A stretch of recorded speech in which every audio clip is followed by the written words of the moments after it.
Welcome everyone to our third in a three-part How to Draw series. My name is Anthony LeTourneau from Chip Theory Games. Today we're going to be drawing the Gearloc Child. The tools we're going to use are a blue construction pencil, a graphite pencil, an eraser, and it will be drawn on regular paper. Let's begin.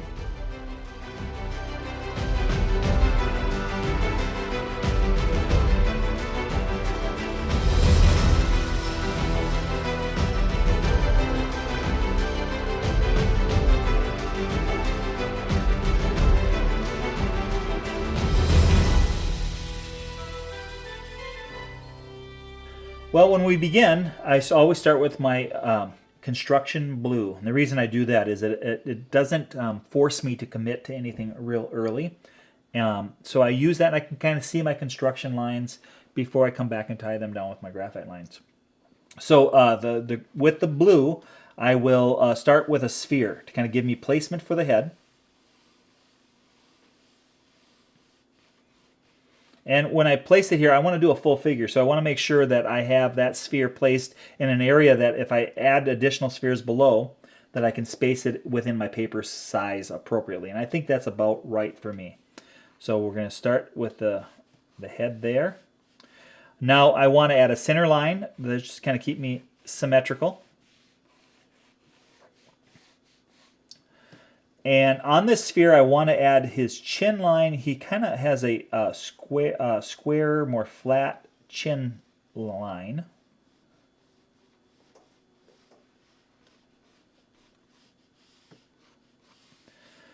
And I'm going to darken up this construction line so we can see it.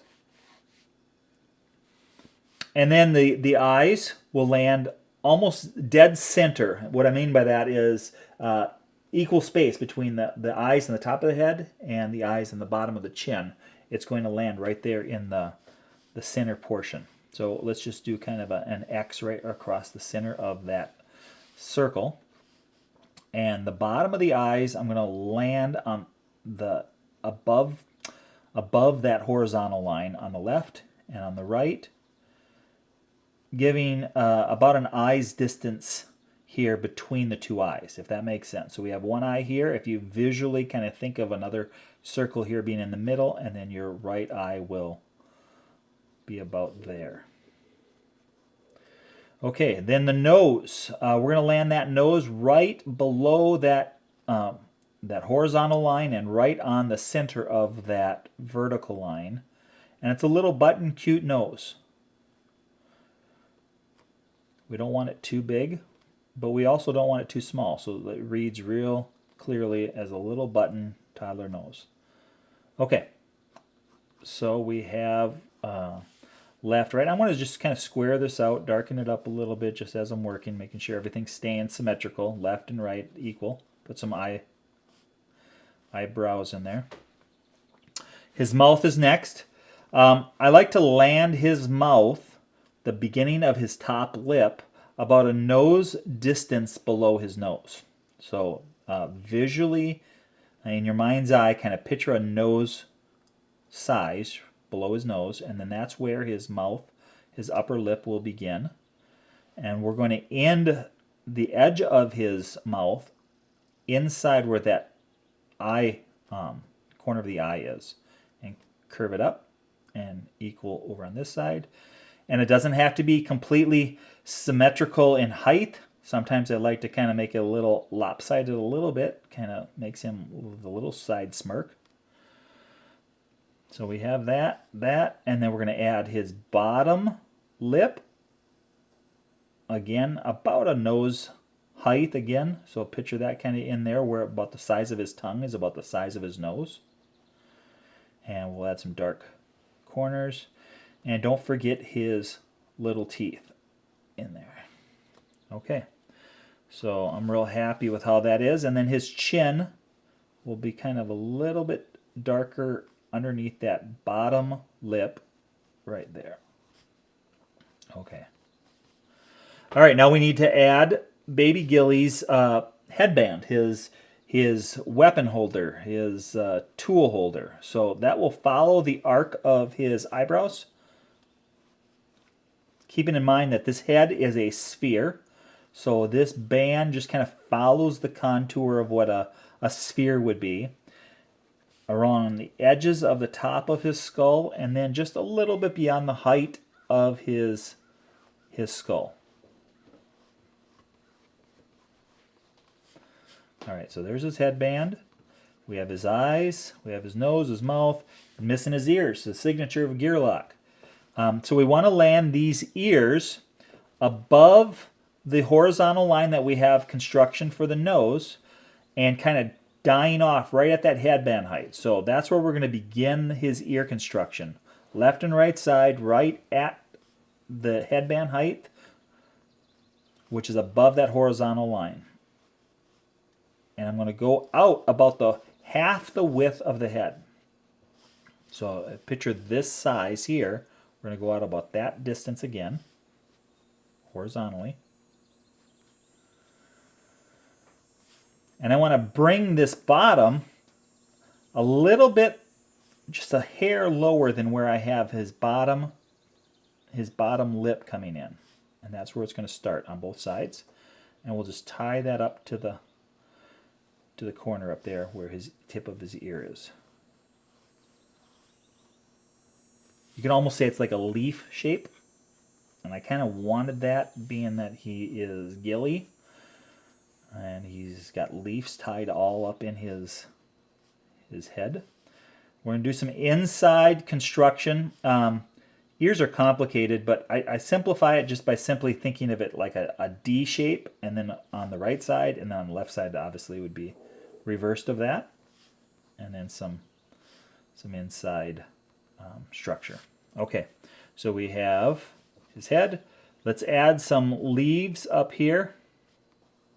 They don't have to be fancy at all. He's got leaves up tucked in his headband, some grasses,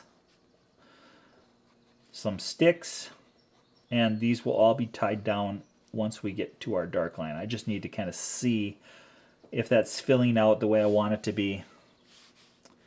Oh, let's not forget his eyes. So we're going to add his iris and his pupil. So we're not going to fill up this whole eyeball area. We want to kind of like turn his eyes up slightly, makes him look really cute. And the pupil is nice and dark. Keep in mind that there's a spot that you want for a highlight. So I'm going to kind of work around a little corner sphere I'm going to leave out. And we'll do the same thing on this side. Okay. It's a little crazy-eyed right now, but I think that will look better once we start darkening things in. All right, eyelashes. That does help with the cute factor. So let's add some nice, heavy, dark eyelashes, which is basically not drawing straight lashes like I think a lot of people like to just draw straight lines like that. I like to just draw a heavy, thick line on the top eyelid. And then one or two little pokes out. I think that speaks to an eyelash pretty clearly without having to do individual little lines. And now we're just going to visually tie some of this stuff down here. And then an eyelid on there. Okay. And let's get some little freckles, keep them cute. Okay, so now we have the head in place. Let's move on to his body. His body is about 2 1/3 heads high.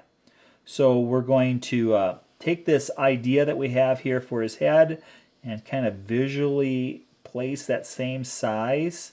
If I was literally going to measure with my fingers, I could go here down to about there. That's 2 heads. And then we're going to go about 1/3 again, which is bound to about here. And if you look at it, if I kind of do kind of a pear shape type thing going here, you can kind of see that that's kind of looks like a toddler size. Let's give him a little neck right underneath his chin. Following the center line, and right under the kind of where this eyeball line is, we want to kind of follow. That's where the width of his shoulders are going to be. We don't want really broad shoulders on a toddler. We want kind of narrow little shoulders and a big head. Again, kind of following down about the center of those eyes, but I'm kind of leaning out a little bit. All right. Keeping in mind where his little shirt will kind of be tucked in here. And that is about halfway, a little better than halfway down that size of that second head shape.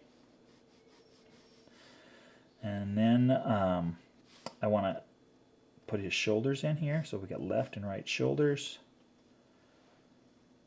Let's do his little owl bear. So he's got a little owl bear tucked on his arm, and I'm going to just land this right off the side of his body, right at about shoulder height, kind of tucked under his elbow. We're going to put an owl bear head. And I don't need to do details right now because I'm just going to land it for positioning.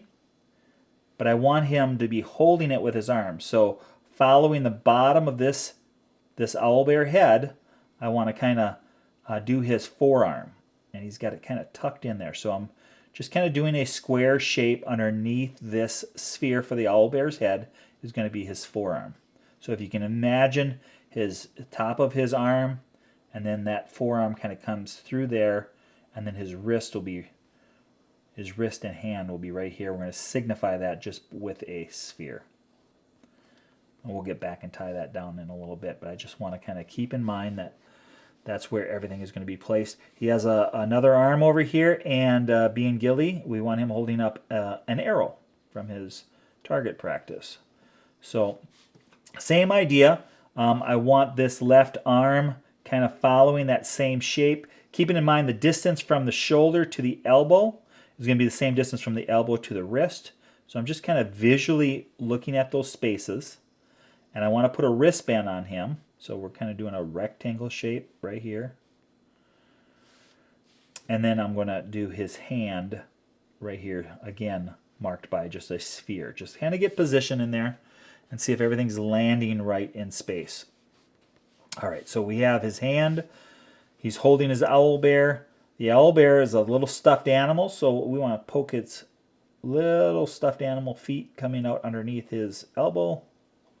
And those are just little spheres again. I use a lot of spheres for construction in the owl bear's other arm, and maybe we'll just assume that third arm or second arm is underneath his wrist. Let's get his shorts on.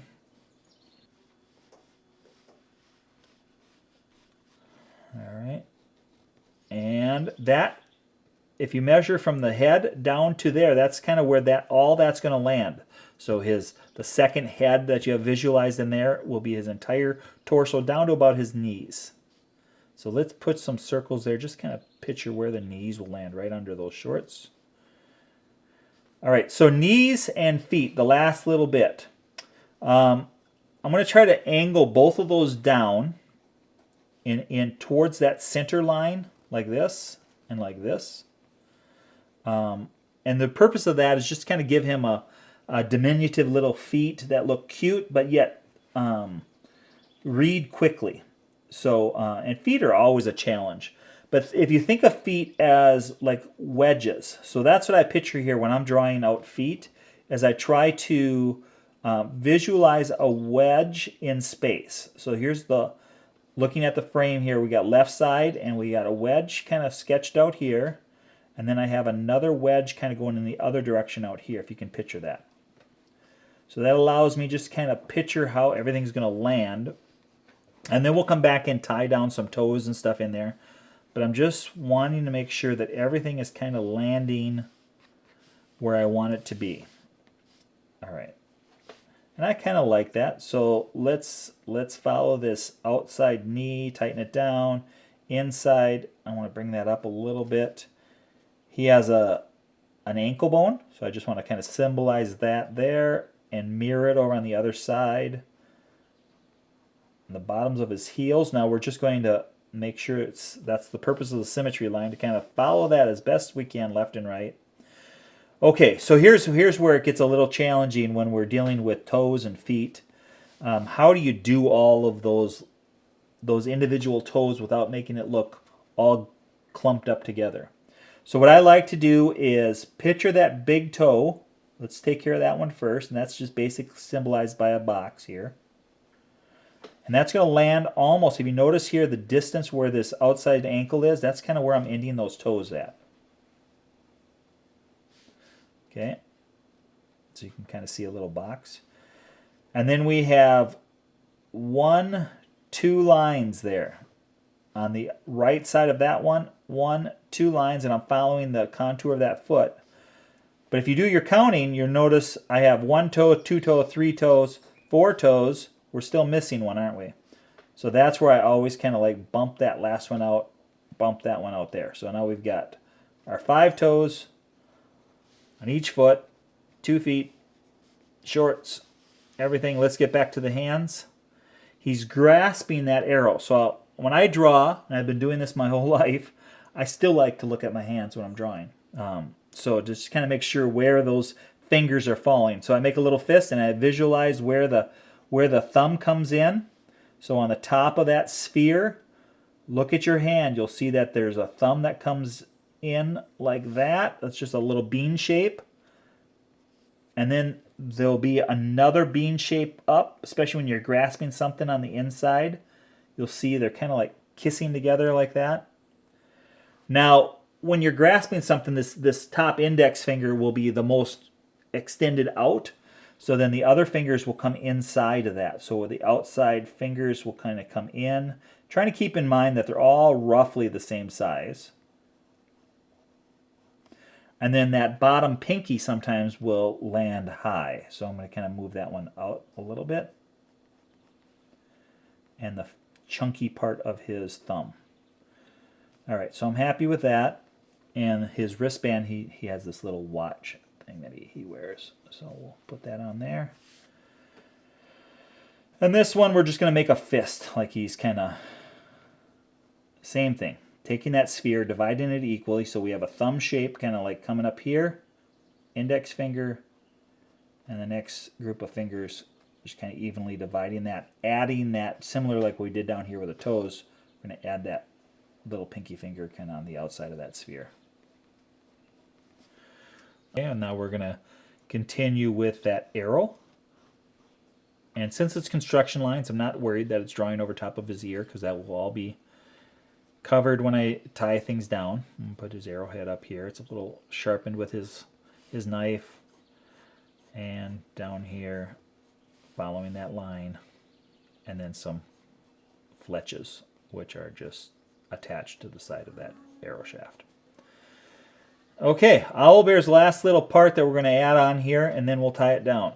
So the Owlbear, I'm going to have his head looking in this direction. So I'm going to draw a center line that kind of just follows the contour of that sphere. And owls have those kind of like those signature ears. So I'm going to kind of like do a triangle off the top of that, and another triangle off the other side. Keeping in mind that this sphere kind of goes around, and he's a little bit of a toy, but he's still an owlbear, so he's angry. He's got a square little stuffed animal nose. Kind of lands right on that center. A little dot for an eye. A little dot for an eye. And we want to give him somewhat of a beak shape, so his mouth is this little beak stitching. And then they have the signature owl eye curves. I don't even know what they're called. There we go. There's baby Gilly with his owl bear, all in sketch. So let's tie this down now. Grabbing my darker pencil, I can now begin to start thinking a little more purposeful about what I'm actually putting my dark lines on. Let's start with those eyes. That's going to grab everyone's attention. We want those pupils to be dark and grab everyone's attention as the most contrast, along with paying attention to that highlight, cutting that out with our pencil. So I'm going to just kind of work around that outside highlight sphere first, and then kind of tighten this down. Working darkly. And then the rest of the eye, I'm going to just tie it down with this dark line. Paying attention if they're both the same size. Of course, it looks goofy if they're not. And then darken that slightly lighter than the pupil.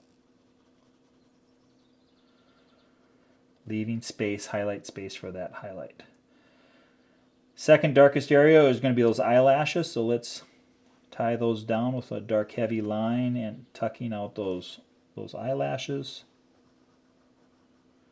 We're pretty much following the same lines, but now with this dark pencil, we can make some more purposeful statements. So I'm going to curve that eye edge inside line in and down on the bottom of his eye, bottom eyelid,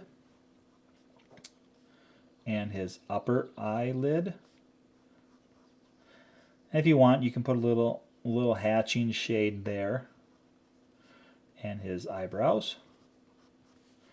His little nostrils, really tiny little nostrils. And let's kind of follow that contour there for that nose. Little flared edges of his nostril. Following these lines again, we're just darkening up, finding the corner. And let's make this tongue a little darker so that bottom tooth can pop a little bit. All right, some freckles. Now, if I do freckles, they can stand out a lot. What if I just kind of like shade in a little bit with the edge of my pencil? Kind of gives them a little blush feeling in there. Let's follow the edge of this head, his chin. And now when I get to the bottom of his chin, I want to, knowing that the head is, most of the light is catching the head, I want the head to kind of shadow that neck a little bit. So I'm just going to actually darken this line up underneath here and just catch a little bit of a light on the neck, but mostly let that kind of like the big head shadow his shoulders and his neck. Tying down these shoulders. Oh, one thing I did forget in my construction is Gilly has this quiver he likes to wear. So let's put his quiver on there. It's the strap for his quiver right across the middle. Almost gives you the kind of Boy Scout feeling, but without being kind of overtly that. We've got a little leather stitched quiver. Okay. I'm going to tighten down. I like to ride his shirt just a little higher. Kind of, again, amps up that little cute, disheveled look a little bit.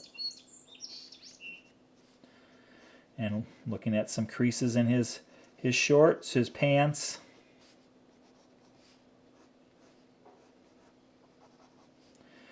Same thing that we did here with the bottom of his chin. Let's do that with his shorts. Adding a darker shadow underneath those shorts. Casting down on his pants, on his legs, his legs.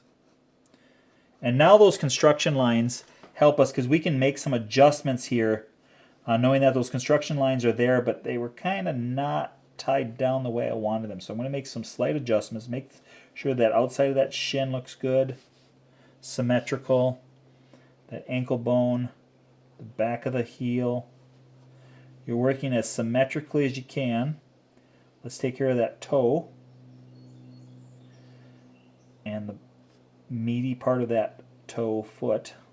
And when we get to his top of his toe and his toenail, let's just do a little arc. A little arc. We don't have to draw a whole toe. You just got to do, just kind of symbolize it. And then these little ticks for toes. Don't have to draw toenails on there. And then get to this outside toenail.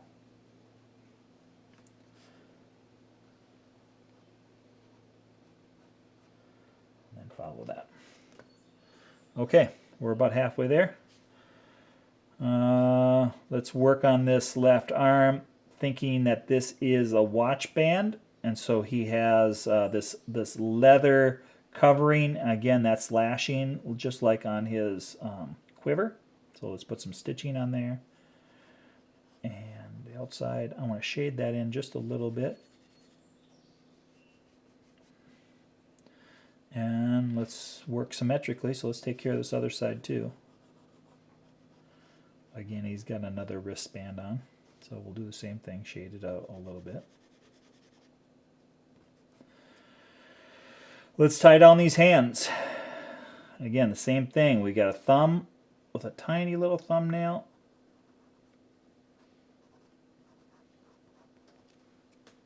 Fingers curled up.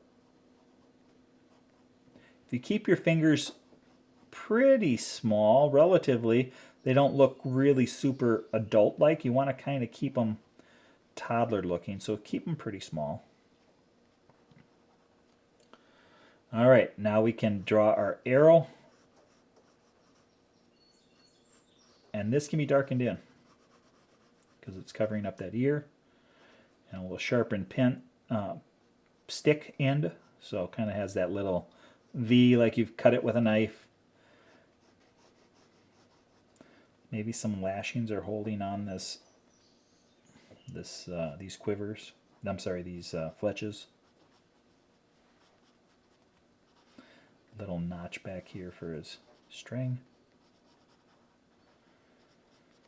Okay. And this other hand.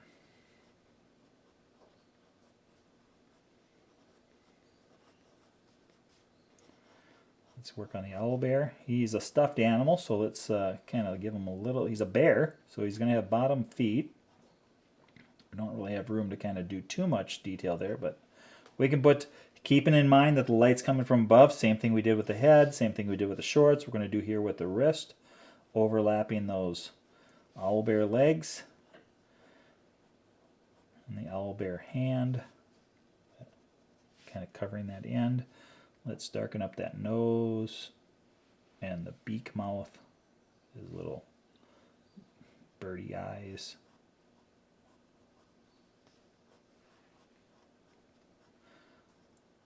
Let's darken up this back edge just so you can read it easy, and the back of the head.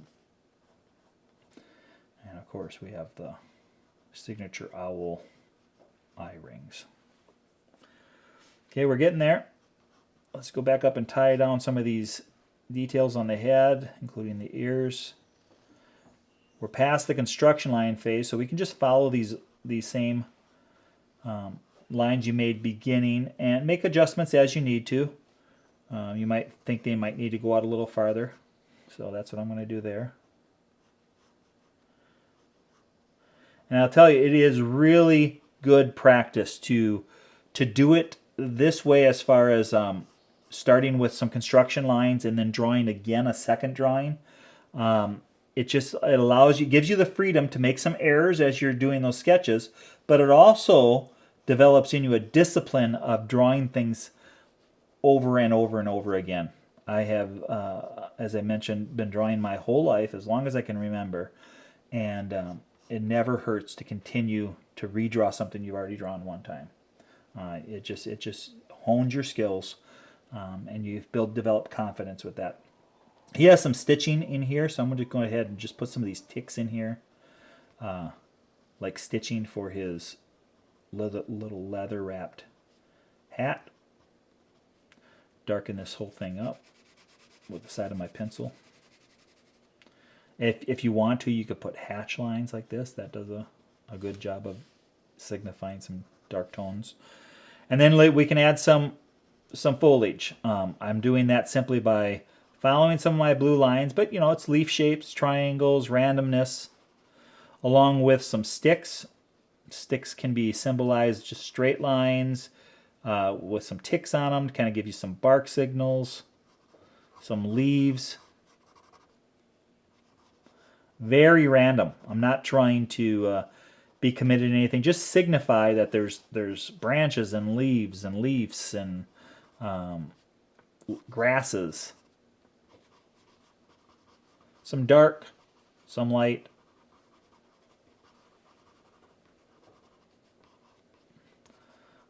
Kind of go out there a little more and hang a little more.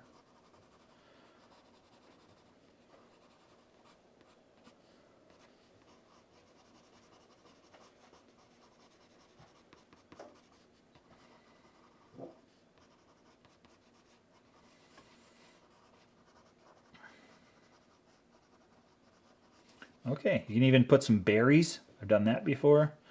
Kind of little berries, kind of draws your eyes over there a little bit.